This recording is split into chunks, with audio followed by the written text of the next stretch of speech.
If you have seen our last vlog, you'll know we've just had our blacking done. After 4 nights in Drydock, today's the day we get refloated.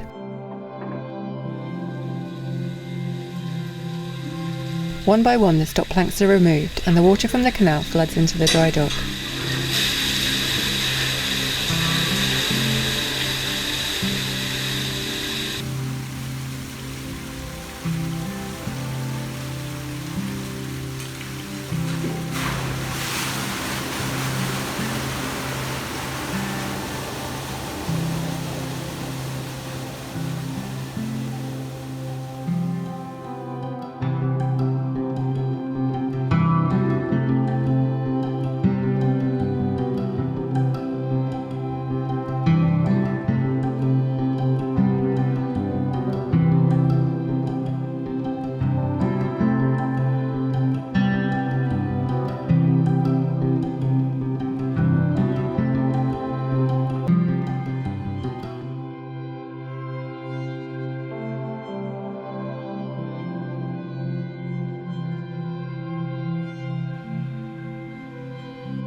Before long, we're afloat again. Refloating.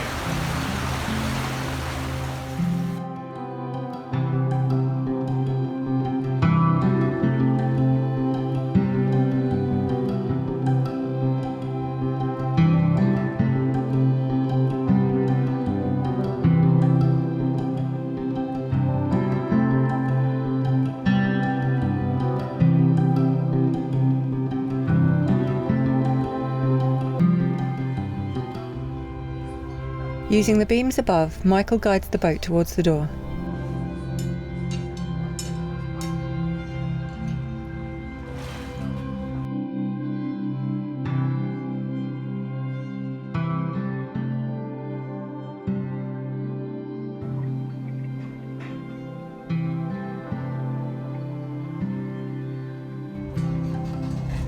Engine on and into a gentle reverse.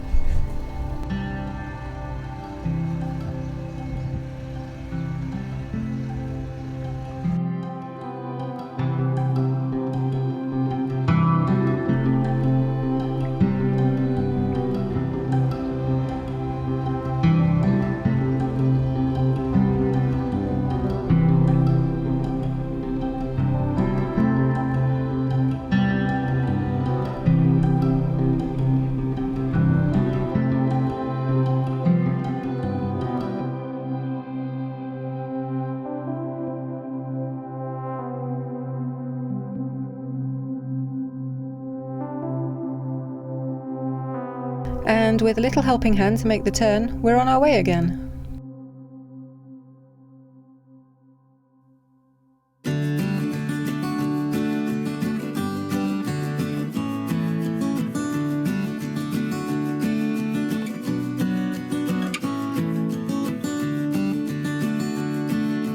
When the Trent Mersey Canal was completed in 1777, the company headquarters were based in Stone, and there are certainly a lot of historic canal buildings that remain along the wharf. Jules's Pale Ales originated from Stone. The beer was exported round the world from here on the Trent Mersey via the Liverpool docks.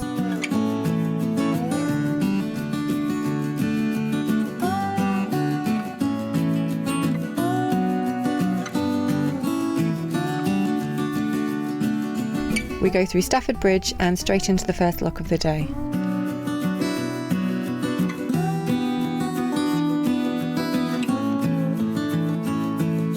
Can we all just take a moment to appreciate how good the well deck looks now it's been painted?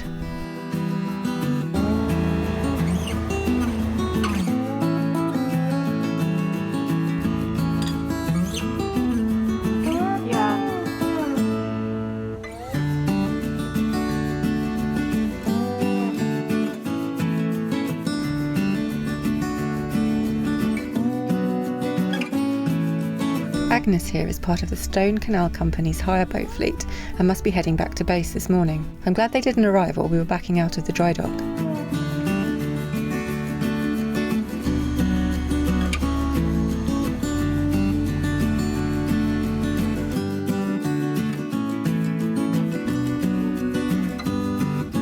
Mind the blacking, Michael. Goodness, it's busy this morning. There is another 2 boats waiting to come down.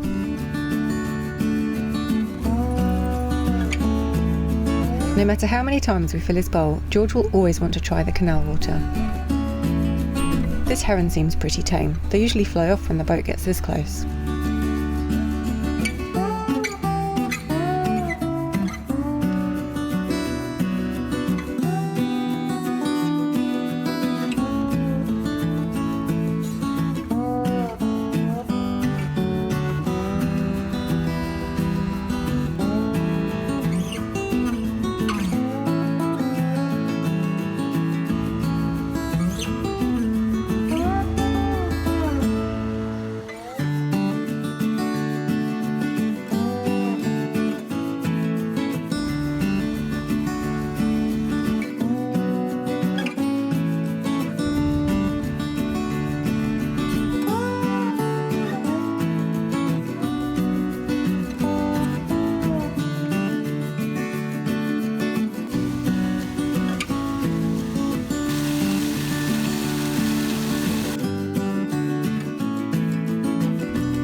Apparently there's been a report of an obstruction in the water here, and there are some CRT volunteers looking for it. We managed to avoid it, so can't help locate it.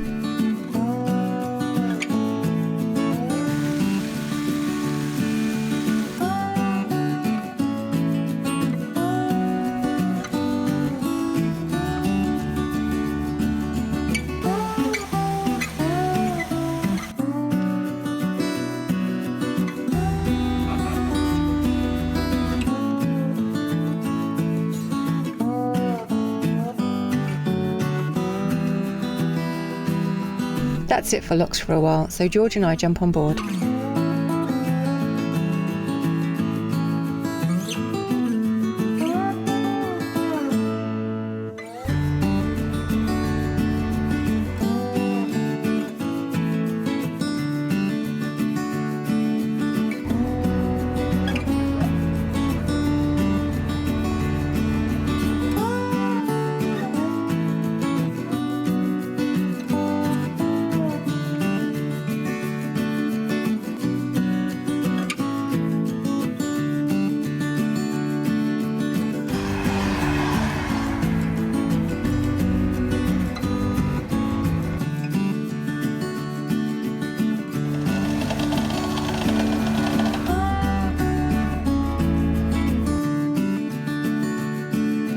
Here is that lovely house with its own canal arm and swing bridge again. Apparently it's on the site of an old boatyard, which makes sense.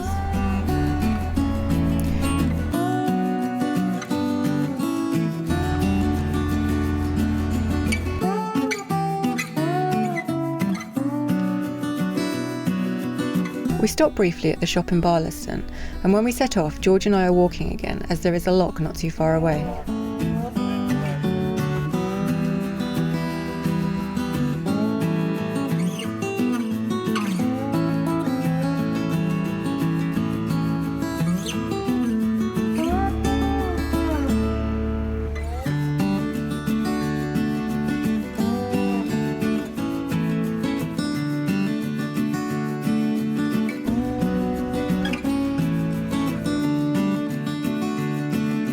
You see those innocent-looking swans on the towpath? Well, they're not that innocent. Needless to say, Michael had to navigate the lock by himself and pick me up at the next bridge.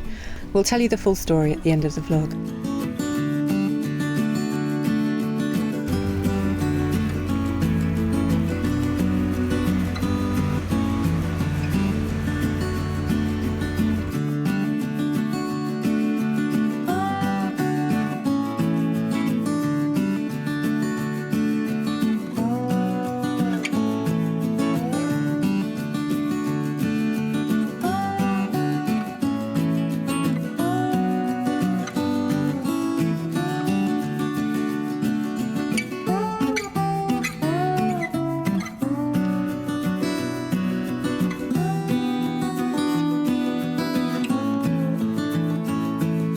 Part of the towpath is closed here for repairs, so it's a good job I'm back on board already.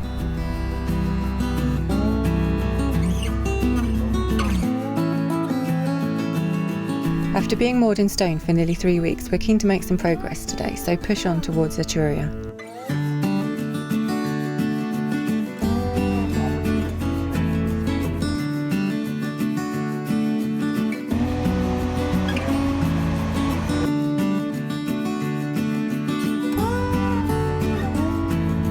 This area south of Stoke is home to lots of retail distribution warehouses, and it certainly feels a bit bleak.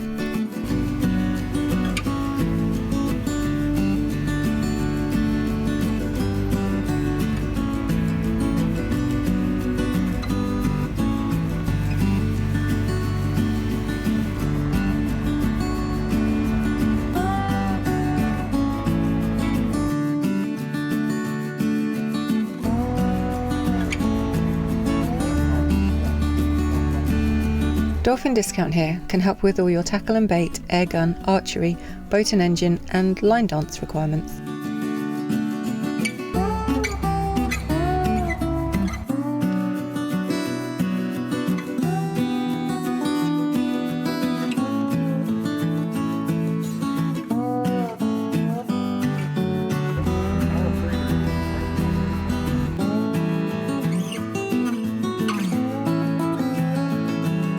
We're back in the land of the bottle kilns.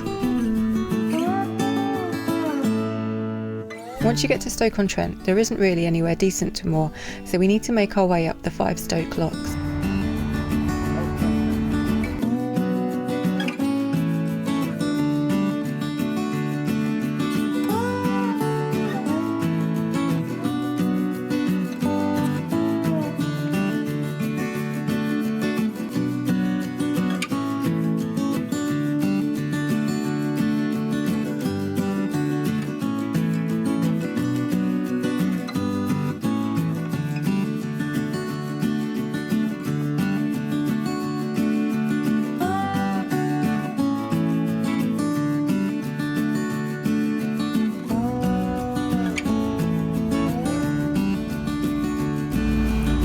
So coming into Stoke, there are 5 locks we have to go up, and we've just come up one, and I'm waiting on the second one, and apparently Thor is coming down.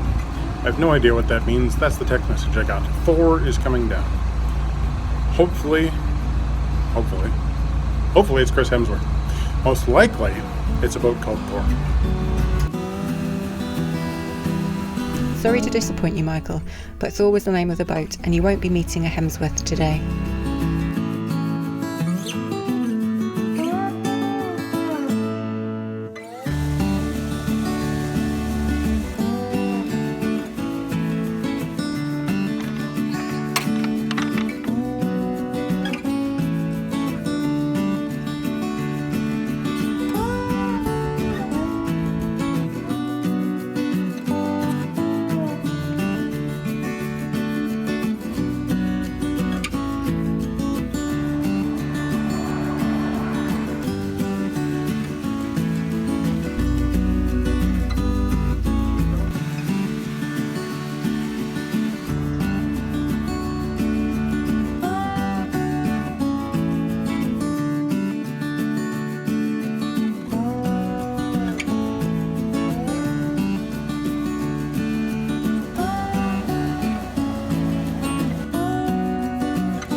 Back at Summit Lock, one of the highest points of the network at 400 feet above sea level, the lock is fairly deep and raises the boat almost 10 feet. That's the last lock of the day, now to make the sharp turn onto the Calden Canal and finally find a mooring for the night.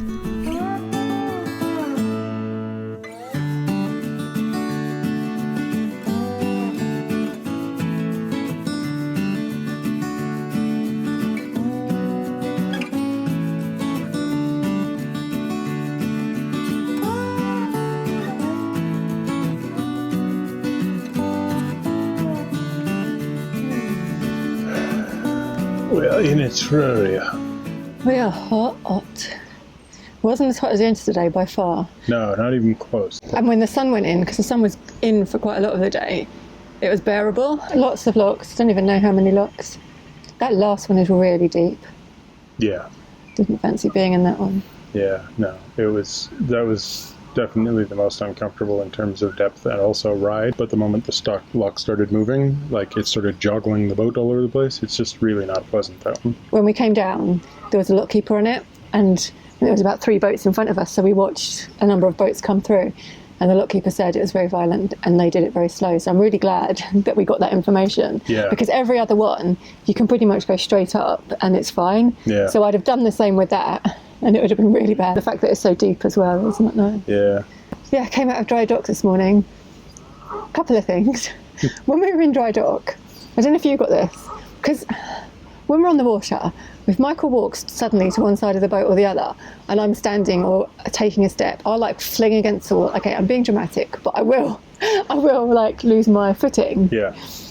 In Drydock, I'd walk down the boat and it's on like chocks, it's stable, and I'd still fling into the side of the boat. It was really weird. Did you have it as well? Yeah, I mean, it's the body memory thing. Like, you get used to being on a boat, so when you're on, when we're on chocks in the boat, all of the visual cues that your brain has for adapting to moving on the water is now, as you're walking along, they're saying, well, wait a minute, that's not supposed to be level, so you start wobbling as you walk along. Like, I found it funny sleeping on the bed.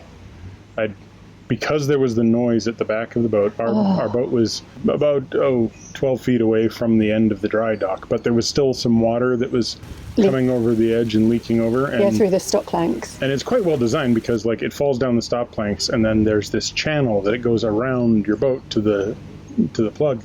So it's actually, it's quite sensible.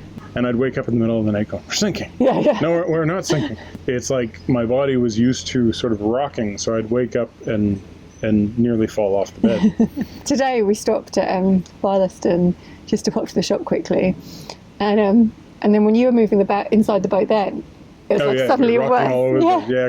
And it was funny this morning because we got ready, so I was all sort of prepared, and then all of a sudden, just at the weed hatch, she's there. I've just finished breakfast, and she's just at the weed hatch with a piece of paper going like, right, invoice is ready, time to go. And she would have waited. oh yeah, no, she totally would have waited, but it was like, okay, get up, That's good pay timing. the invoice, and then as we're walking back, she tells me that I'm going to be on the boat as it's raised, which I'd kind of thought wouldn't be the way that they did things because we'd watched the previous boat be taken out just on ropes. So all of a sudden, like, they're pulling the hire boats out of the way of the dry dock, and they've got the hooks ready, and we were just rushing about, and I go inside to get my sunglasses. I come back, gangplanks out of the way.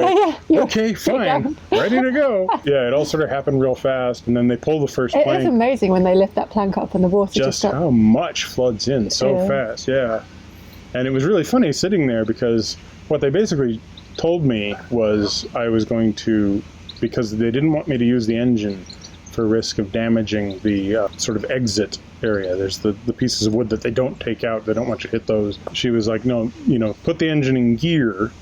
So if you have to, you can move it, but then move the boat out by hand, and one of the staff will stay at the other end and redirect you through. So we were trying to manually move the boat out, which was fine, but I kind of thought it would be sort of a slow float, like one end would come up and then the other end, but it was just like, bang, I'm on ice, like we're just moving, and my footing's all wrong. Like I don't have my normal balance, so.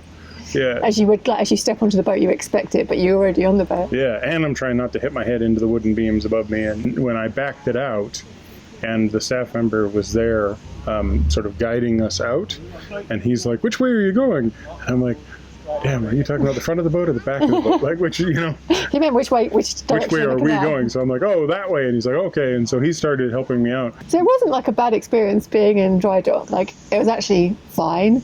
But I'm so happy to be back on the canal. Oh yeah, totally. And not like today's cruise was a bit of a shakedown. There's me going along, and every single time I come near the shore or the scrape or anything, I'm just like, I'm betraying the blacking. Yeah, we were just like, the first thing we did when we came out of Drydock, before we went through the first lock, was come onto the service point to just drop a bit more rubbish off. And I was like, mind my blacking. And I was joking, but I was like, oh, it probably is quite an annoying thing to say. It is. And then a man came along and he said, we don't want to scratch that blacking. Yeah. Well, didn't get to go to Edgewood because we sort of lost more time in Stone than we needed to, or we wanted to. And now we've got deadlines ahead of us because basically we've got to get the Calden and Leak branches done so that we can get back for yet another train. So we either need to get back here so we can get the train from Stoke, or we need to work out how to get a bus from somewhere along here. Which appears to be Leak being the best option for getting back here. And then after that, we've got to get on our way up to above Liverpool because we're booked in for the Ribble Link. And we're not booked in for quite a while. I mean, basically we've got till... So we've got 6 or 7 weeks. Yeah, September... 13th? Why are we going on the 13th? No wonder it was free. No one wants to go on the 13th because they're all superstitious. Well, I'm not. But we have a few other things to try and hit along the way, like the Anderton boat lift and possibly part of the River Weaver. Yeah, it'd be good to get some of it done, at least the sales bit. So, anyway. Yeah, we got to move. After sitting still for 3 weeks, pretty much. Do we want to talk about the Swan incident? We should mention the Swan incident, because you just disappeared. We had an incident. I had an incident. We're going past Wedgwood, and Michael's like taking a shot of it. I'm like, this is my only chance to really get a shot of Wedgwood. This is as close as I'm going to get. I'm not going to get any closer to Wedgwood. I'm going, Michael, because I'm on the towpath with George. Well, but see, okay, I set up to do the first shot of Wedgwood, and I've got the camera up and I'm pointing at it, and Joe's just like, Michael, and I look over it, and I'm like, what? And she's pointing at some alpacas. Right? And they're cute. So yeah, they're cute, but they're distracting me from getting the shot. So like the shot's all wobbly and everything. I get to another position where I'm like, okay, here, I've got a good shot. I can hear a train coming. I'm gonna get a shot of the Wedgwood factory. A train's gonna go through. It's gonna make a nice little shot. Better be a good shot. Yeah, so I don't know if it's that good, but I'm trying to set up for a shot. And I hear in the distance a Michael sort of thing. And I'm like, oh, she's pointing at more alpacas or something. Or she's pointing at those geese. Because I'd seen a couple of swans, right? I'd seen a couple of swans that looked like teenagers standing on the towpath. So then I finished up my shot. I'm like, yeah, that was good. Okay, now I just line up for the lock. I start going around towards the lock. By the time I look back for where Joe is, she's not there. You didn't look back. I was looking at you the whole way. You disappeared out of view. You didn't look back once. So what happened was I was walking down the towpath and all of a sudden I came across 2 parents and 2 baby swans. They weren't that babies. They were like practically adults. And the towpath's really narrow here. So I tried to go past with George, and they just hiss at me and they like hum at me. Because the towpath's quite narrow, there's no one side I can go, and the babies are like by the water and the mum's there and then the dad's on the other side, so there's no obvious route through. They're just all spread out across. They're just munching around the grass. I try and walk through again. They hiss at me. And then there's another woman coming with a dog. And she's all like, this is ridiculous. And she just goes to go through. And then she comes retreating back because they hiss at her. And after a while, I said, I'm going to walk the long way around. So, which turned out to be really good because I had a nice little walk along the road through the Wedgwood entrance. Yeah. And then missed doing a lock. Yeah, I got lucky. There was a boat coming out and there was 2 people at the top of the lock who they were on a boat that was coming down. So there was a man and his son, and they were super helpful. Like, kid comes running down the side, down the side steps and over to a place where he can kind of get a view of me, and he's like, "We're here to help," and and he's just super keen. And I actually got locked through, which was really nice. And I had a good conversation about the difference between eaten mess and non-eaten mess. Which is eaten mess made and uneaten. I got to tell them about oatcakes and milkshakes, and he was extremely excited to see a milkshake that's taller than he is. So I hope you enjoyed the video. If you did, give us a thumbs up, comment down below and tell us how shiny our blacking looks and how amazing our painted Weldeck looks. And how good it is that we didn't do the job DIY but had somebody else do it for us. So also subscribe if you'd like to, and click the bell if you want to hear some notifications every so often.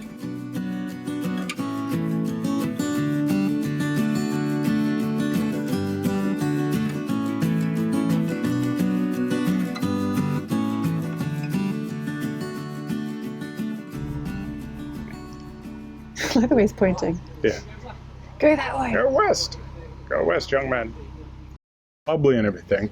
And then I'm like, okay, I'm going to get to this closer position over bastard. here. And then... I know. Okay. And yeah, if you want to subscribe, or she can say it. You can say it.